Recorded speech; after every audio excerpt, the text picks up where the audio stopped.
Merci à tous et toutes d'être présents aujourd'hui pour cette conversation qu'on organise avec Mishka Renner et Clément Chéroux dans le cadre du vernissage de l'exposition ou double exposition de Mishka dans les deux espaces de la galerie. Ce que vous voyez derrière nous est un élément de l'installation qui s'appelle Words and Pictures de Mishka ici, dont on va parler longuement pendant la discussion. Il faut toujours faire des introductions courtes. J'avais une question à te poser, d'abord à toi Clément. Tu parles souvent dans des conversations, dans des conférences, du fait que tu étais le témoin de deux âges, deux époques déjà de la photographie. Tu dis que pendant plusieurs décennies, on parlait de la production, on était concentré sur la question de la production de l'image, et qu'aujourd'hui on est plus dans une époque où on parle de la circulation, de la diffusion de l'image. J'ai un commentaire à faire sur cette articulation, qui est que le projet de Mishka qu'il présente aujourd'hui, que Mishka nous décrira plus tard, on a l'impression qu'il combine les deux dimensions de cette... Qu'est-ce que tu entends par l'âge de la diffusion, l'âge de la circulation de l'image? En fait, c'est plus une sorte de constatation que dans le débat sur la photographie, quand moi j'ai commencé à m'intéresser à la photographie à peu près au milieu fin des années 80, ça fait déjà un petit bout de temps, la plupart des discussions, les colloques, les symposiums, les numéros spéciaux de revue étaient vraiment sur comment on produit une image. Je me souviens de débats à Arles où on ne pouvait pas évacuer la question dans quel révélateur tu développes ton film, qu'est-ce que tu utilises comme objectif. Et donc il y avait une espèce de focalisation sur la technique. Il y a beaucoup dans les années 80 et encore 90 de livres qui étaient sur Walker Evans at Work ou Richard Avedon at Work. Donc c'était vraiment comment le photographe travaille, comment il produit ses images. Et évidemment que les photographes aujourd'hui se posent encore la question de la production, pas du tout une question qui est évacuée. On continue toujours à réfléchir à la manière dont on produit des images. Mais j'ai observé que dans le débat public, aujourd'hui, on se posait beaucoup plus des questions de diffusion. Tout ce qui s'est passé ces 20 dernières années sur le livre de photographie, sur les scénographies, sur comment on montre une photographie, comment on la diffuse à travers les réseaux sociaux. Et je ne parlerai pas tant en termes d'âge de la photographie, parce qu'il y en a beaucoup des âges de la photographie, qu'en termes de déplacement d'une sorte de débat populaire autour de l'image photographique. Aujourd'hui, la question de la diffusion me semble être beaucoup plus présente et occuper beaucoup plus les esprits que celle de la production. On parle quasiment plus de technique aujourd'hui. Qui dans le débat technique demande à un photographe comment vous avez fait cette image? C'est quelque chose qui a quasi disparu, me semble-t-il. Et voilà, donc c'est ça qui m'intéressait. Et là, il me semble que dans cette œuvre, effectivement, probablement, en tout cas dans le questionnement de l'artiste, il y a les deux questions qui interviennent, je n'en doute pas. Mishka, est-ce que tu veux nous décrire l'œuvre qu'on voit derrière, puisqu'il va être question là, de production et de diffusion, de circulation des images? Oui, donc en fait depuis quelques années, je collectionne, je suis devenu assez fasciné par la façon dont les galeries, les musées utilisent la photo pour représenter les œuvres. Et donc j'ai amassé des milliers de photos d'œuvres au fait, d'art, des sculptures, des installations d'art, des performances, des photos, des tirages, etc. Et ce que je trouve vraiment fascinant, c'est la façon dont en fait la photo est devenue la façon dont la plupart des gens, je pense, expériencent l'art en fait. et que le cadrement de l'art, pas seulement dans des cadres, mais dans le cadre de la photo, est devenu essentiel, quoi, à notre expérience de l'art. Et ça, j'ai trouvé vraiment fascinant. Et bien sûr, bon, alors j'ai amassé cette quantité d'images et je ne savais pas vraiment quoi faire avec. Et il y a quelques années, en 2019, j'ai commencé à expérimenter avec des logiciels vraiment assez primitifs d'intelligence artificielle, en fait, à l'époque. Et des conclusions de ça, c'était une expo qu'on a fait ici, Free Lunch, où j'ai présenté une série qui s'appelait L'image fertile. Et là, au fait, tu avais deux parents photographiques qui créaient une série infinie d'enfants photographiques basés sur les deux parents. Et bien sûr, 4 ans plus tard, la technologie a avancé à telle vitesse que c'est maintenant possible d'utiliser l'histoire en toutes ses manifestations, en tant que document, en tant que texte, en tant que photo, en tant qu'archéologie, etc. Qu'on peut utiliser tout ça comme matière maintenant pour créer des photos. Donc en fait, ce que vous voyez derrière vous, c'est des photos, c'est des sculptures, des peintures, des estampes, des installations qui sont créées à la source, à la base d'une image photographique. Souvent, c'est des images de ma famille que j'ai sur mon téléphone, ou c'est des images prises des journaux, donc des conflits autour du monde, des désastres naturels qui ont été photographiés par les photojournalistes, et j'utilise ça comme la source pour créer un œuvre, une peinture, une sculpture, etc. Et aussi, vous voyez des photos qui sont créées à partir des sculptures, des peintures, des textes médiévaux, par exemple. Donc, et tout ça est cadré et présenté en utilisant ces conventions de présenter l'art. En fait. Est-ce que tu peux donner une explication plus concrète sur un exemple d'image, par exemple? Là, par exemple, pour celle-là, qu'est-ce qu'il y a à la source? Ces deux-là, par exemple. Oui, donc ça c'est un CRS, c'est police CRS au fait. Donc la source au fait c'était un site chinois qui vend les uniformes de CRS. Et donc, ils ont, c'est comme vous imaginez, c'est un fond blanc et on voit l'équipement, on voit la tenue et tout ça. Et c'est photographié comme si c'est un produit, parce que c'est au fait un produit qui est vendu. Et, donc, j'ai utilisé plusieurs images comme ça, et puis je les ai nouées, mélangées, où j'ai utilisé les conventions de la photo, de sculpture du Met à New York, et qui est au fait une convention assez universelle, utilisée par beaucoup de musées. Et aussi, j'ai utilisé les sculptures qui datent de 3000 ans, de 4000 ans. Donc des sculptures vraiment en bois par des civilisations auxquelles on ne sait pas vraiment la signification de ces sculptures, de ce qu'elles veulent dire. Et au fait, ce que je trouve vraiment fascinant, c'est la manière dont on peut sculpter quelque chose de tout à fait contemporain, mais en utilisant des conventions, un esthétique qui date de 3000 ans, et le présenter dans ce cadre. Voilà. Et c'est uniquement donc tu as un logiciel qui te permet de produire ces images-là.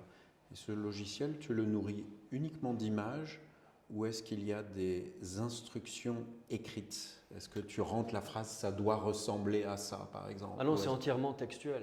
Entièrement textuel, oui. D'accord. Donc, okay. Mais les bases de données sont en fait des billions d'images qui sont utilisées pour entraîner ces systèmes d'intelligence artificielle. Donc, au cas où il y a aucune confusion, au cas où il y a une confusion, aucun de ces objets existe. Ce ne sont pas des vraies sculptures, ce ne sont pas des vraies peintures ni des vraies photos. C'est pure image, c'est image pure. Mais l'illusion, elle vient aussi du fait que tu observes, tu respectes tous les codes conventionnels d'iconographie, en fait, de représentation des œuvres d'art, de documentation. C'est pour ça que dans le texte qu'on a écrit pour l'exposition, on rappelait juste une chose, c'est que en 1844, Talbot, dans Pencil of Nature, il dit qu'un des usages possibles à venir de la photographie, une bonne idée, ce serait d'utiliser la photographie pour reproduire des œuvres d'art. Et il dit des sculptures, de l'architecture, du dessin, et 180 ans plus tard, tu en fais vraiment toujours enfin, ça en est la preuve, quoi. Oui, une des choses qui m'a vraiment une surprise, c'était que plusieurs des grandes galeries, Zwirner, Gagosian, etc., parce que quand je recueillissais, quand j'amassais les images, je plongeais dedans pour voir les détails, etc., et je me suis aperçu que plusieurs des œuvres qui sont présentées sont cadrées digitalement. Donc ce ne sont pas des vrais cadres. Et ça, j'ai trouvé vraiment fascinant parce qu'en fait, il faisait exactement ça. Donc la perception de l'art est quelque chose qui était vraiment sculpté, créé. Il y a une chose aussi, moi, qui me fait beaucoup rire quand on reçoit des dossiers de galeries, c'est la manière de mettre des spectateurs à côté des œuvres et souvent de les mettre complètement collés sur le côté dans une représentation qui n'est pas du tout réaliste parce qu'un tableau, un Jeff Wall par exemple, on ne le regarde pas à 10 cm mais parce qu'on veut montrer l'image la plus grande possible mais qu'on veut quand même avoir quelqu'un à côté, on met le spectateur juste à côté et c'est totalement irréaliste en fait. Et c'est assez comique. Je pense que je trouve ça passionnant cette question de la représentation des œuvres par la photographie. Tu écris un chapitre de plus d'une histoire qui est déjà ancienne. On pourrait parler de Walter Benjamin et de l'œuvre d'art à l'ère de sa reproductibilité technique. On pourrait parler de Malraux et du musée imaginaire qui est vraiment dans cet esprit-là. Et il y a une phrase fameuse de Malraux que je serais bien incapable de citer exactement, mais qui dit qu'il n'y a pas d'histoire de l'art sans photographie, en fait, parce qu'on connaît les œuvres à travers leur reproduction photographique, beaucoup plus qu'à travers une expérience directe des photographies. Donc tu rajoutes une marche de plus à ce questionnement déjà ancien. Moi, je me demande surtout quelle est la part dans ce que tu proposes là. Donc, tu nous as déjà donné quelques pistes de ce qui t'avait motivé dans ce travail-là. Moi, j'aimerais savoir ce qui t'intéresse par rapport aux réseaux sociaux, parce que on se rend compte qu'aujourd'hui, on a toute une diffusion des œuvres qui se fait par les réseaux sociaux, Instagram notamment, et beaucoup d'entre nous visitent les foires d'art contemporain ou les salons ou les expositions et photographient certaines œuvres pour les diffuser ensuite sur le réseau. Enfin, c'est devenu une sorte de sport national du monde de l'art. Et on sait bien, quand on le fait tous, on sait bien qu'on se met aussi à choisir des œuvres parce qu'elles sont instagrammables, c'est-à-dire parce qu'elles fonctionnent bien, parce qu'on sait qu'elles vont être pétantes et que ça va marcher avec les filtres adéquats. Et on sait par ailleurs qu'il y a des œuvres qui vont rien rendre et donc on les diffuse pas en fait. Et donc, je voudrais savoir si cet élément-là de la diffusion par les réseaux sociaux a été un élément de ta réflexion dans ton travail. Oui, tout à fait. Je pense qu'au fait, on, nous sommes tous infectés d'une façon ou d'une autre par les algorithmes, par les règles de l'algorithme qui sont décidées par des ingénieurs et des boîtes californiennes. Voilà, absolument, tout à fait. Et j'ai remarqué aussi que beaucoup de jeunes artistes présentent leur travail sur, par exemple, des réseaux sociaux, sur Instagram. Les artistes intelligents présentent leur travail, mais d'une façon exactement comme ça, quoi. C'est-à-dire, ils comprennent le code, ils comprennent le langage de l'art, ce que les galeries demandent, ce que les musées demandent en tant que perception de ce que c'est une peinture, comment photographier une peinture.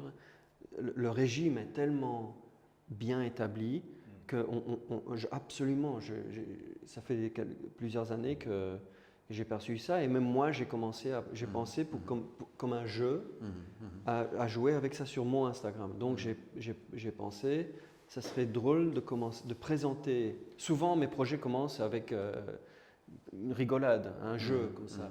Et donc je pensais que ça serait vraiment assez drôle de présenter des peintures incroyables, qui ont l'air techniquement incroyables, qui sont magnifiquement bien cadrées sur Instagram. Et bien sûr, c'est incroyable l'effet que ça a. Les gens me contactent en me disant « Waouh, qu'est-ce que c'est Mishka, mais je ne savais pas que tu savais peindre comme ça, c'est incroyable. » Comme ça. Oui, comme ça, voilà. Mais c'est incroyable, Mishka, comment... Et c'est drôle de voir à quel point on a bu the Kool-Aid. On dit, il y a une expression en anglais, you drunk the Kool-Aid, c'est-à-dire à quel point on a été indoctriné à accepter une réalité qui est présentée à nous, quand en fait c'est l'artifice total. Oui, donc absolument, je pense à ça souvent. Et d'ailleurs, en 2020, j'ai été approché par une grande maison d'édition pour publier un monographe, un mid-career rétrospective en bouquin. Et on a fait un propos avec Eric Castles, d'ailleurs. Je l'ai invité à m'aider à faire un propos. Et il a été accepté par tous les comités dans la maison d'édition, sauf Sales and Marketing, parce que je n'avais pas assez de followers sur Instagram. Donc, alors que le projet est incroyable. Mais donc, bon, j'étais dévasté, bien sûr, parce que je ne passe pas beaucoup de temps à nourrir mon compte Instagram. J'ai 2 enfants, je préfère passer mon temps à leur nourrir. Mais ça m'a choqué à quel point même les décisions d'une institution, c'est une grande maison d'édition anglaise, avec une incroyable réputation, même eux, ils étaient infectés par l'algorithme. Par le nombre, oui. Ouais. Donc oui, je vois ça partout, en fait. Et j'étais, par exemple, j'expliquais avant, j'ai visité Menour, les 3 galeries de Menour cet après-midi, et j'étais vraiment impressionné par le fait que l'espace lui-même était construit pour être photographié.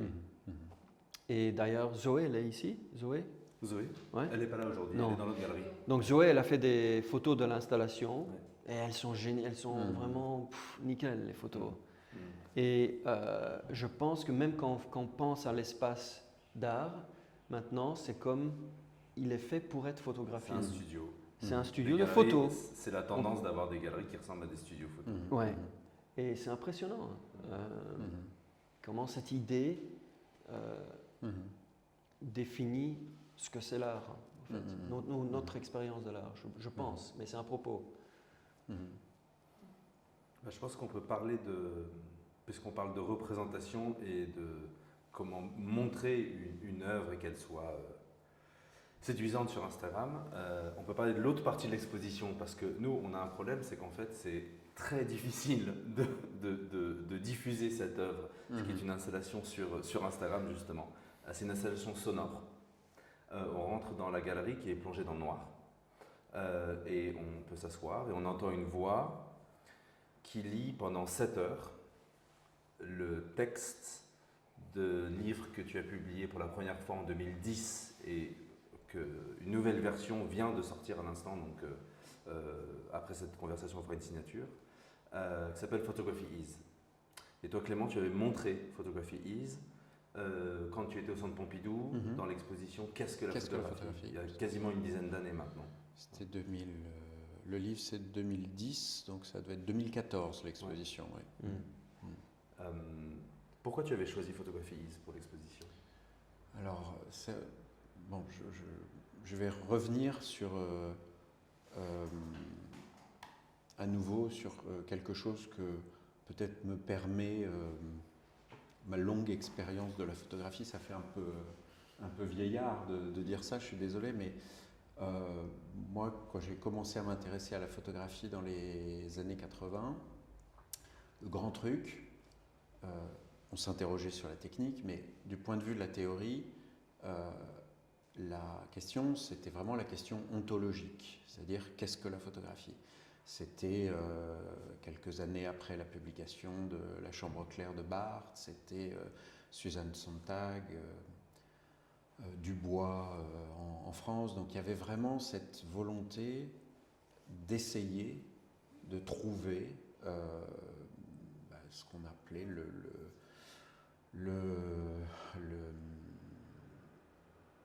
nous-mêmes de la photographie, ou le nous-mêmes de la photographie, quelque chose qui serait la définition la plus complète de la spécificité de la photographie. Et c'était toujours la photographie, c'était jamais les photographies. On envisageait la photographie comme quelque chose d'unique, de refermé sur elle, qui n'aurait pas plusieurs usages, mais un seul usage. Et donc il y avait cette espèce de tentative, mais désespérée, de tous les textes théoriques, de poser cette question, enfin de répondre à cette question, qu'est-ce que la photographie ? Et moi, je suis vraiment arrivé dans la photographie à ce moment-là. Et moi, j'appartiens peut-être à une génération qui est plus historienne, en fait, qui est moins théoricienne, plus historienne, et une génération dont l'enjeu a justement été de remplacer le singulier par le pluriel, et de ne pas dire il y a la photographie, mais il y a des photographies, et il y a surtout des usages de la photographie très spécifiques, et que la façon dont on utilise la photographie dans la famille n'est pas forcément la même que la façon dont on l'utilise dans la presse ou dans le champ de l'art, etc. etc. Et donc, très rapidement, en tout cas dans ma génération, il y a eu une espèce d'exaspération vis-à-vis de cette recherche d'une définition unique de la photographie. Et l'exposition que j'avais proposée avec Karolina Lewandowska au Centre Pompidou, qui s'appelait « Qu'est-ce que la photographie ?» était « Qu'est-ce que la photographie ?» avec un point d'interrogation évidemment, était une sorte de réponse un peu ironique à cette génération-là, une espèce d'expo plus manifeste, disant il n'y a pas une seule réponse à ce qu'est la photographie, il y a de multiples réponses, et il suffit d'ailleurs de regarder les artistes pour voir que chacun y répond à sa manière. Un tel artiste, on sait que depuis le début du XXe siècle, des générations d'artistes successifs ont essayé de définir ce qu'était la photographie pour eux, et que chacun y a répondu à sa manière, et que pour un tel, la photographie, ça va être la lumière, pour tel autre, la photographie, ça va être la reproductibilité, pour tel autre, ça va être le cadre, pour tel autre, ça va être l'instant. Voilà. Donc en fait, moi, ce qui m'intéressait, c'était précisément de faire une exposition qui répondait à cette question « Qu'est-ce que la photographie ?» en disant qu'il y avait autant de réponses que de personnes qui répondaient à cette question. Et l'œuvre de Mischka était absolument emblématique. On l'avait mis dans une position stratégique qui était à la fois au début et à la fin de l'exposition, parce qu'elle représentait cette pluralité des réponses à la question, une pluralité qui finalement s'opposait à cette génération qui avait essayé de répondre d'une manière unique à cette question. Et par le travail que tu avais réalisé, qui avait consisté à rentrer Photography Is dans Google et à en sortir 3000 occurrences de réponses, tu venais illustrer parfaitement finalement ce qu'on cherchait à opposer à cette théorie d'une définition unique de la photographie. Et pour moi, c'était magnifique parce que c'était la métaphore par un geste artistique de ce qu'on essayait de démontrer par cette exposition. Voilà. Donc c'était la raison de mon intérêt pour cette pièce, par le fait que voilà, il y avait dans le livre 3000 réponses. Aujourd'hui, il y en a beaucoup plus encore dans la nouvelle version. Oui, enfin, on voulait garder le même nombre de pages, donc j'ai remplacé beaucoup de phrases avec des phrases contemporaines. Mais j'ai laissé aussi... le même nombre de réponses. Oui, mais il y a aussi beaucoup de phrases de la première édition aussi. D'accord. Oui, mais ce qui est intéressant, c'est quand tu fais une recherche au fait, sur Google, ça te donne le nombre total de phrases qui existent. Et quand j'ai commencé, je crois qu'il y avait 1 ou 3 millions de phrases. Et maintenant, il y a à peu près 35 millions, peut-être même plus, 350 millions. Ouais. Tu disais aussi que tu voulais faire une nouvelle édition, le mettre à jour, parce que entre 2010, la date de publication de la première version, et maintenant, il y a eu beaucoup d'évolutions aussi, toute la question des réseaux sociaux, puisqu'en fait, 2010, ça paraît il n'y a pas longtemps, mais en 2010, il n'y avait pas encore tout ça. Non, il n'y avait presque aucune référence aux médias sociaux, ni à beaucoup d'autres aspects qui sont maintenant tout à fait courants. Ouais, mais moi j'étais, à l'époque, je me souviens, moi aussi j'étais vraiment intéressé, mais je suis arrivé un peu par une autre angle, c'est-à-dire une angle assez pratique, parce que je pratiquais la photo, et j'étais très frustré par le manque de comment dire, self-awareness, comment on dit ça, de réflexivité. Le manque de réflexivité dans l'industrie de la photo. Donc j'allais par exemple à Visa pour l'image et j'étais choqué qu'il n'y avait que les photos étaient présentées sans aucun contexte, sans aucun espace critique ou réflexion critique sur l'image et sur le rôle du photographe en tant que caractère dans la société. J'étais vraiment étonné que ça n'existait pas. Et parce que mes études, c'était Barthes et Foucault et tout ça. J'ai étudié la sociologie et j'étais vraiment étonné qu'un outil qui était tellement incroyable, fantastique, en tant qu'outil documentaire de notre temps, de notre société, de notre civilisation, avait un tel manque de réflexion critique. Donc, je voulais m'engager totalement à ce projet. Et photographier, c'était une des premières démarches, au fait. Et c'était bien sûr l'époque du search engine. Et j'étais fasciné qu'au fait, l'Internet était comme une sorte de archive vivante de toutes les possibilités. De tout espace humain, tout espace technique, tout espace philosophique, tout espace académique, scientifique, artistique, etc., musique, tout. Et qu'avec une simple question comme ça, à l'époque en plus, les engins ne te donnaient pas les résultats filtrés basés sur tes intérêts. Ouais, donc ça paraissait beaucoup plus au hasard. Et j'adorais la richesse des résultats. En fait, Roland Barthes avait la même chance d'être inclus dans le résultat qu'un gamin de 12 ans qui écrivait pour sa classe, sa classe, oui, il écrivait son opinion sur la photo. Et aussi, j'étais fasciné par le livre d'artiste en tant que possibilité de travailler et j'adorais l'idée de faire un bouquin de photos qui n'avait aucune photo, mais qui était en fait la photo en totalité, mais il n'y avait aucune image. Et voilà, et c'est pour ça que j'ai fait ce bouquin. Et d'ailleurs, très vite, je pense que j'ai publié ce bouquin au même moment que Joachim Schmidt a été invité pour être un des commissaires aux rencontres d'Arles. Et immédiatement, il a proposé ce bouquin à vous. C'est comme ça, moi je l'ai connu par Joachim, effectivement, pour cette exposition qui s'appelait From Here On, qui était sur l'impact de la culture numérique sur les pratiques artistiques. Moi, j'ai une question très, très précise sur Photography Is, que je trouve vraiment un livre manifeste extrêmement important. En plus, il a un côté pied de nez qui est magnifique, quoi.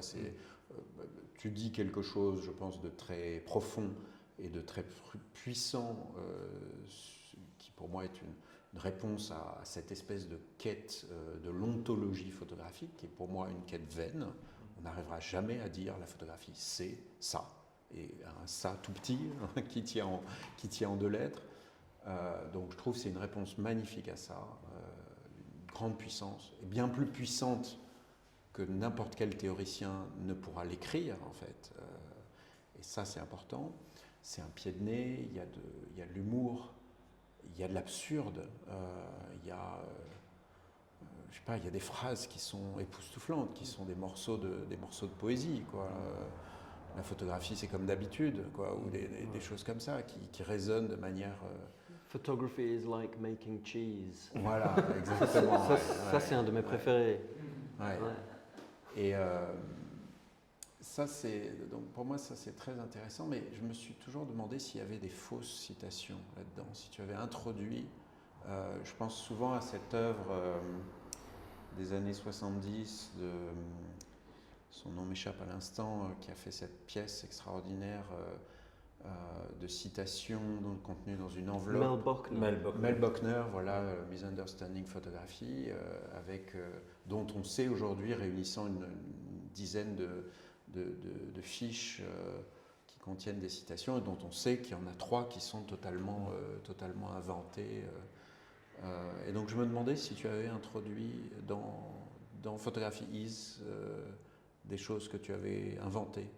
Non, tu sais, j'étais vraiment dévoué à l'idée que le monde, la réponse est dans le monde. Ouais.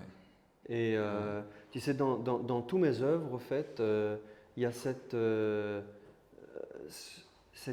idée de me retirer de l'œuvre complètement. Ouais. Donc, oui, non, j'étais vraiment dévoué à cette idée. Je continue, d'une certaine façon, d'être.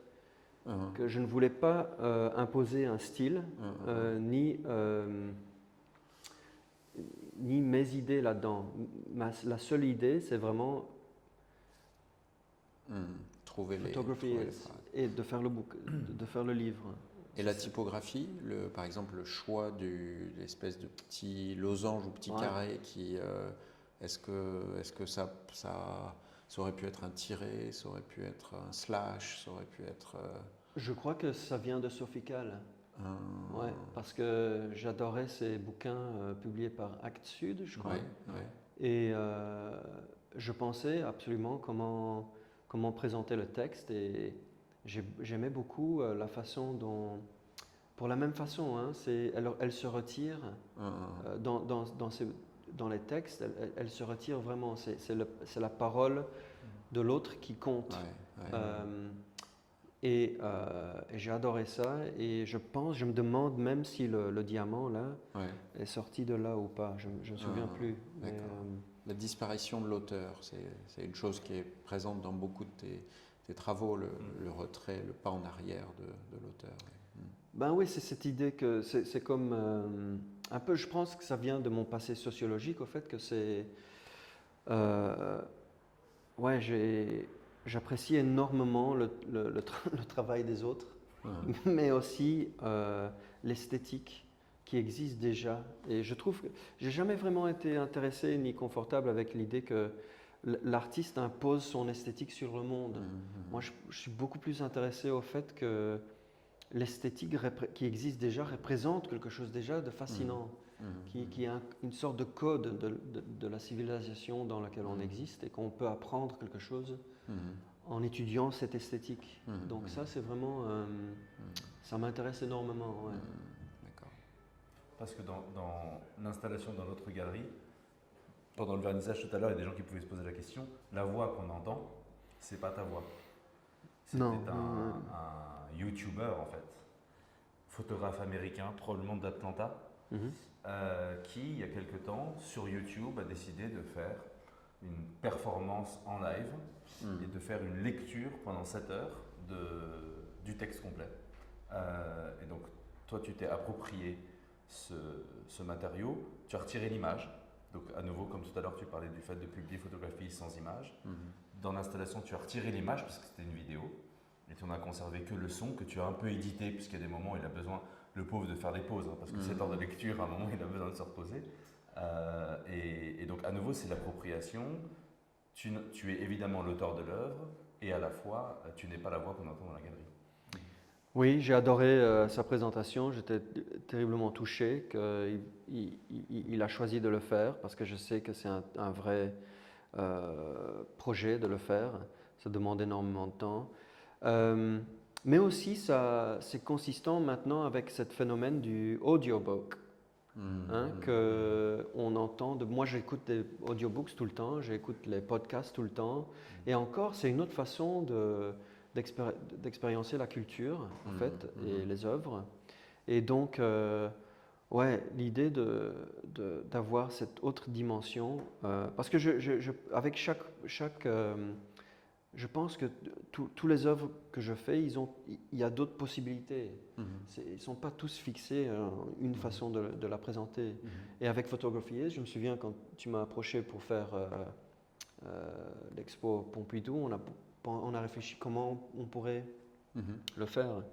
Et oui, il y a eu plusieurs itérations du projet et j'espère qu'il y en aura d'autres encore. Mais oui, voilà. Donc, mais sa voix est vraiment, c'est une belle voix, une voix très sympathique. Il lit le texte avec un vrai enthousiasme et une vraie, comment dire, commitment. Comment on dit commitment? Un engagement. Un engagement. Il est vraiment engagé au projet et j'ai apprécié ça énormément parce que moi aussi j'étais engagé. Et ouais, et quand tu as proposé de le montrer dans la chambre, à Odéon, c'était que je trouvais un espace vraiment merveilleux. Ça avait énormément de sens, ouais. Sauf que c'est impossible à reproduire et à mettre sur Instagram. Mais c'est pas grave. Ouais, mais tu sais, je veux vraiment le faire. J'ai fait un bouquin astronomical en 2011. C'est au fait une maquette du système solaire en 12 volumes. Chaque page est équivalent à 1 million de kilomètres. Et donc c'est 6000 pages noires en fait, où il n'y a pas grand chose qui se passe, parce que les planètes, elles remplissent 9 pages, c'est tout. Et elles remplissent même pas, c'est des points au milieu des pages noires. Et je voulais vraiment, je veux faire un reading en live d'Astronomical qui prendrait, mais je veux le faire à la vitesse de la lumière. Ouais, donc ça prendrait 6 secondes pour chaque page. Donc je crois que la lumière prend à peu près 9 heures pour arriver à Pluton. On dit Pluton. Donc ça durait 9 heures la performance. Et oui, c'est possible aussi de faire quelque chose comme ça. C'est le contraire de l'économie d'attention, n'est-ce pas? Je ne sais pas, ça serait quoi l'économie d'ennui? Je sais pas. La nouvelle édition de Photography Is est en caractère blanc sur fond noir, donc c'est une version négative en fait. Ouais, j'aimais bien l'idée. Ouais. Mais en plus, quelqu'un m'a dit aujourd'hui que beaucoup de jeunes aujourd'hui préfèrent de lire le texte blanc sur page noire. Sur écran. Sur écran. D'accord. Et moi, c'est pareil d'ailleurs. Mais oui, j'aimais bien l'idée que 14 ans plus tard, on devrait faire une version négative. Ouais. D'accord. Est-ce que pour revenir à ces travaux, moi je suis vraiment intéressé par on parle énormément aujourd'hui d'intelligence artificielle dans tous les domaines de l'activité humaine. Et moi, je suis vraiment intéressé par la question des nouveaux savoirs, en fait. C'est-à-dire à partir de quel moment l'intelligence artificielle ne va pas simplement être nourrie de savoirs déjà existants, c'est-à-dire on va aller reprendre toutes les images existantes ou tous les textes qui existent, mais à partir d'un moment où il va y avoir un savoir qui sera entièrement nouveau. Et là, en fait, je me demande si dans le travail que tu proposes, il est donc constitué à partir de milliers d'images qui sont, pour la plupart d'entre elles, des productions humaines, c'est-à-dire que les tableaux que tu utilises, ou les photos, ou les sculptures que tu utilises, elles ont été produites par des humains. Mais à partir d'un moment, tes propres images vont rentrer dans la machine. Et donc les productions humaines vont être remplacées et puis bientôt recouvertes par des productions de l'intelligence artificielle elle-même. Et donc je me demande à quoi ça va aboutir, ça. Est-ce qu'à un moment, il va y avoir une contamination totale de l'intelligence humaine par l'intelligence artificielle? Ben, je dirais on est déjà là, dans le sens que quand on parlait avant à propos de l'algorithme, je crois que l'algorithme a déjà infecté beaucoup de nos relations, de notre façon de voir le monde. Donc c'est inévitable, mais je dirais aussi que en tant qu'artiste, je pense que et en tant qu'humain, j'apprécie énormément la créativité humaine, mais aussi même dans l'interprétation des choses. Donc tant qu'il y a des cerveaux, je crois que cet instinct d'être créatif, de voir les choses différemment, je suis plutôt optimiste vis-à-vis de ça. Mais je dois avouer aussi que quand je me demande à quel point est-ce que l'image deviendra en stasis, comment on dit stasis? En stase, ouais. En stase, où en fait, la référence, ça devient un jeu référentiel, oui, ou peut-être, mais ça m'étonnerait énormément parce que en tant qu'espèce, on est constamment, le langage par exemple, la langue, l'apparition des dictionnaires n'a pas fixé la langue, elle évolue en notre usage de la langue dit que on trouvera toujours des nouvelles phrases, des nouvelles mots, des nouveaux mots. Le langage est constant. Je sais qu'en France, au fait, c'est ça qui est intéressant avec la France et l'Angleterre, le français et l'anglais, qu'au fait, les Anglais, ils n'ont jamais vraiment essayé. Il n'y a pas une académie qui fixe la langue, tandis qu'en France, je crois qu'il y avait, non? Ça existe toujours. Oui, ça existe toujours. Oui, dictionnaire de l'Académie française. Donc les Anglais, ils ont arrêté d'essayer de fixer. La langue. Et je me demande, en fait, et peut-être c'est pourquoi tant de développement dans l'intelligence artificielle se passe avec l'anglais à la base. Je me demande, je ne sais pas. Mais oui, en tant que l'image, je me demande souvent, en fait. Mais le fait est qu'on a des milliers d'années on a de la documentation des milliers d'années de production humaine. Et que j'imagine que passera facilement encore des centaines d'années de l'interpréter, de créer des nouvelles choses. Parce que la question aussi, c'est l'enjeu de se retrouver noyé dans la data, dans mer d'images, et donc c'est peut-être produit, mais... Oui, l'autre chose au fait que j'aimerais ajouter, c'est que ce qui était vraiment fascinant en travaillant avec l'histoire de l'art, en tant que matière, Mhm. c'est que tu te rends compte à quel point, par exemple, le photojournalisme d'aujourd'hui est influencé par les peintures du 18e, du 19e Tout siècle. à fait. C'est-à-dire l'idée de la tragédie, la représentation visuelle de la tragédie est déjà codée. Il y a une certaine composition, il y a une certaine façon qui est lisible aujourd'hui telle qu'elle était il y a Tout à 300 ans, il y a 500 ans. Et ça, je Tout à trouvais vraiment fascinant. Qu'au fait, peut-être, dans le domaine du visuel, peut-être les choses n'ont pas tellement changé. Les codes n'ont pas changé tellement. Je ne sais pas, c'est une question que je me demandais quand je travaillais avec ça. C'est valable pour les textes aussi, hein, puisque la construction d'une pièce de théâtre, par exemple, avec des actes, ça n'a pas tant changé que ça. Hein. Il y a bien sûr des tentatives, évidemment, dans tous les domaines, mais au fond, le régime, en tout cas, je ne sais pas si on peut dire le régime de discours, lui, n'a pas vraiment encore, dans un paradigme qui est assez proche. Quoi. Ouais, je sais pas, en fait. Je n'ai aucune idée. Mais c'est quelque chose que je me demande. À quel point notre présent est hanté par le passé, ouais, en tant que langage, en tant que domaine visuel, tout ça. Ouais. Et on essaye de l'échapper, en fait, tout le temps, mais on n'arrive pas, vraiment.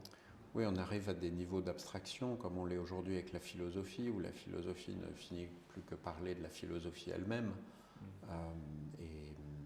Et c'est vrai que c'est une tendance dans le domaine des images, d'avoir cette auto-référentialité dont tu parlais tout à l'heure. Ouais.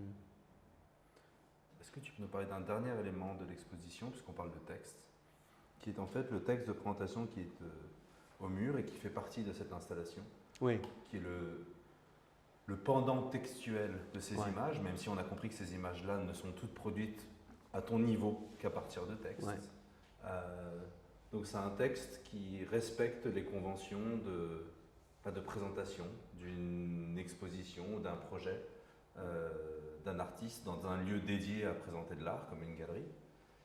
Il y a ton nom, il y a le titre, il y a les dates, la police, la typographie, c'est la typographie du lieu. Hein. Donc si cette œuvre était présentée dans un autre lieu, ça reprendrait la typographie du lieu. Seulement le texte lui-même, c'est du lorem ipsum. Ouais, donc j'aimerais vraiment bien s'il y a parmi vous quelqu'un qui est entré dans l'espace, vous avez vu qu'il y avait un texte, mais vous ne l'avez pas lu. Mais vous vous êtes dit, ah ouais, un texte, c'est une vraie expo. C'est une vraie exposition, parce qu'il y a un texte, il y a le nom de l'artiste, il y a le nom, ouais. Mais vous n'avez pas lu le texte. Et au fait, j'adore ça, parce que, et en fait, toi, tu m'as dit, quand j'ai eu l'idée de faire ça, tu m'as dit, ben, au fait, tu sais, toi et Camille, vous m'avez dit, au fait, tu sais, Mishka, on a un vrai problème avec la galerie, parce qu'on envoie nos newsletters, et il y a toujours beaucoup de textes, mais on s'est aperçu que personne ne lit les textes. Personne ne les lit. Et j'adore ça, parce que mais les gens recevront vos newsletters, ouais, vos emails, et ils se diraient, ah ouais, ça doit être une expo importante, Sérieux. parce qu'il y a beaucoup de textes.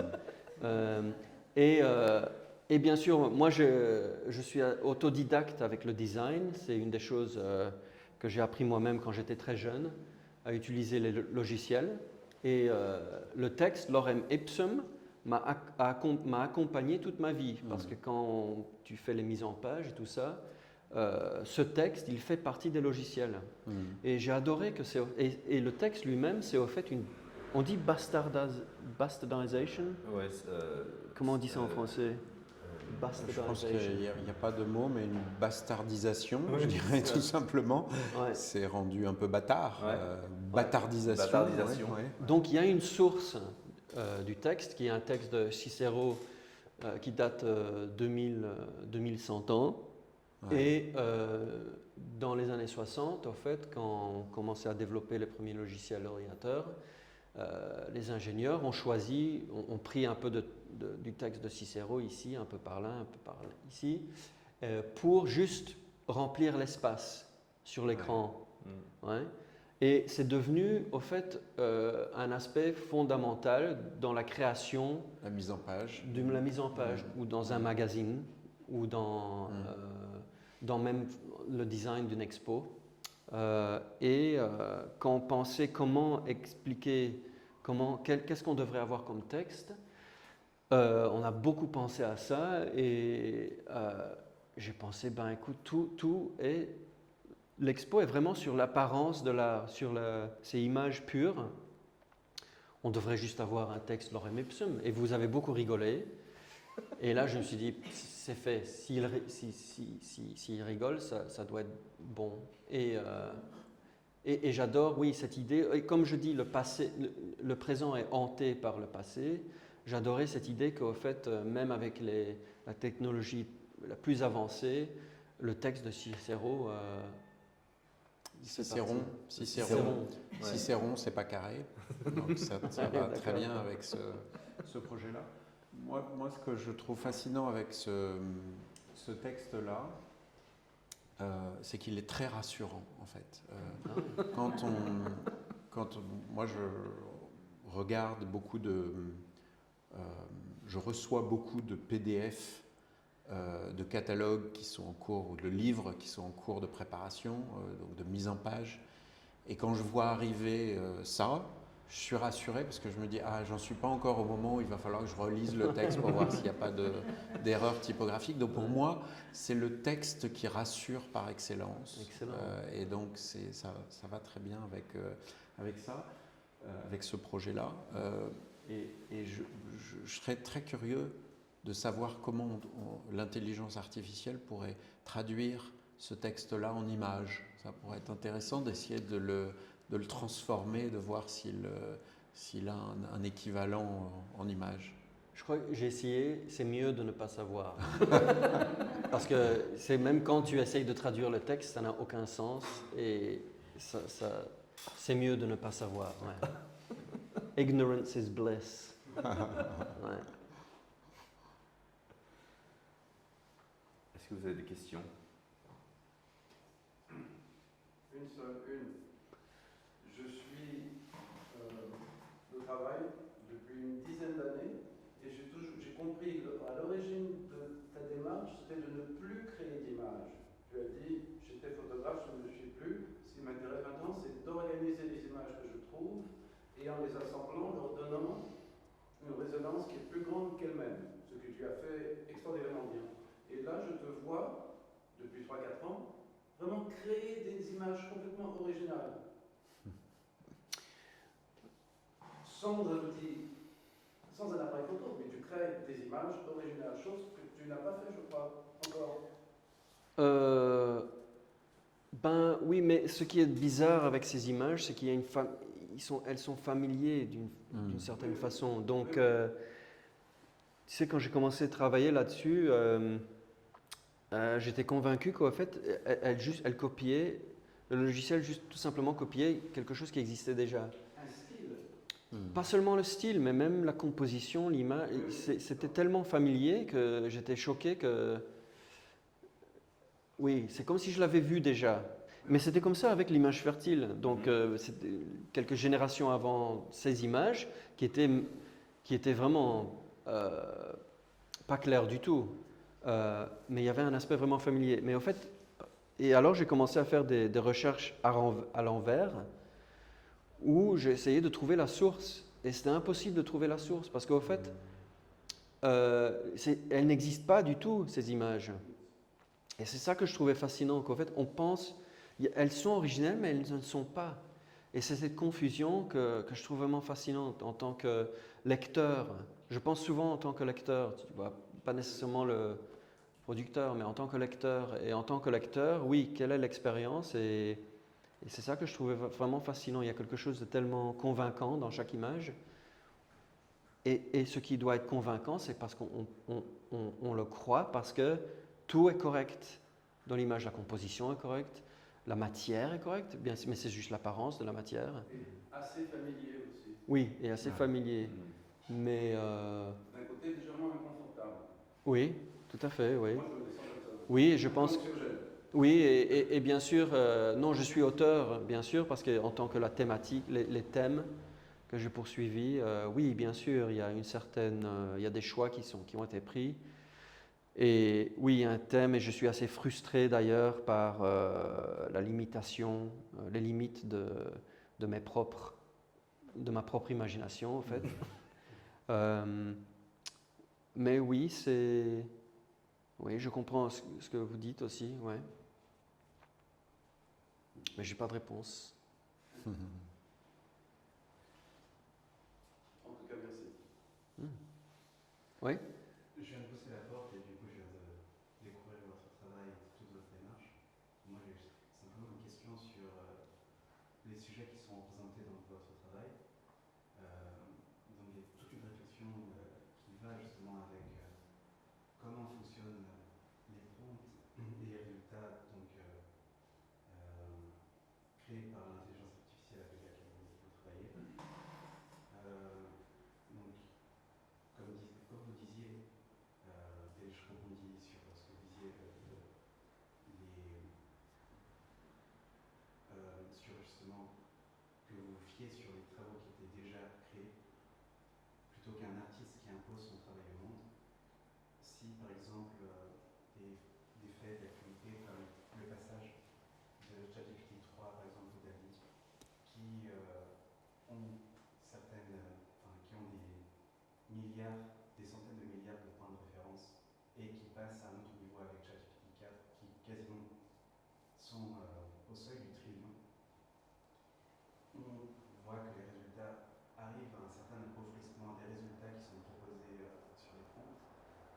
Justement, je me posais la question, si les sujets de votre travail ne sont pas réels, donc la question de monsieur qui était soulevée précédemment, est-ce qu'on n'arrive pas justement à une boucle et au final à ne plus nourrir ces intelligences et donc arriver à un appauvrissement de ce qui est proposé?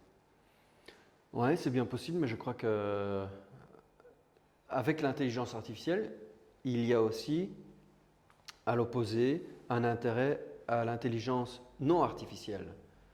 Et donc, je ne pense pas qu'on va être, on sera coincé sur tout simplement l'intelligence artificielle. Au contraire, on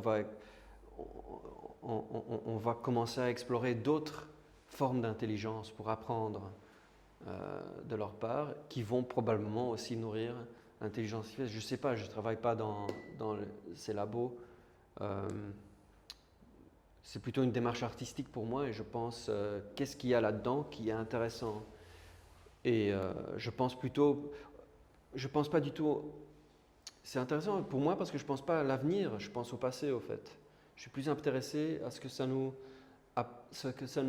apprend vis-à-vis le passé, comment nos ancêtres ont survécu des moments difficiles, comment nos ancêtres ont trouvé moyen de représenter les désastres ou des crises existentielles ou des crises spirituelles par exemple.